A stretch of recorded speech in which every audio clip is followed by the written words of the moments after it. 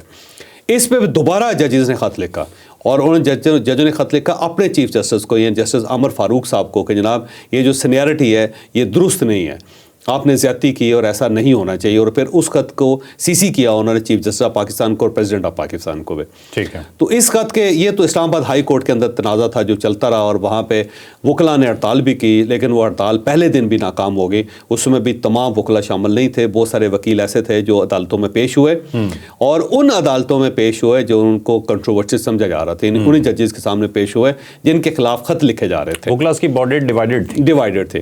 تو وہ ہڑتال فیل ہوگی, پہلے دن ہی فیل ہوگی, اور اگلے دن تو بالکل کوئی ہڑتال ہوئی نہیں, اور لوگوں نے ان ججز کو قبول کر لیا کیونکہ ان کو بینچز الاٹ کر دیے گئے تھے, اور وہاں پہ سارے کیسز چل رہے تھے.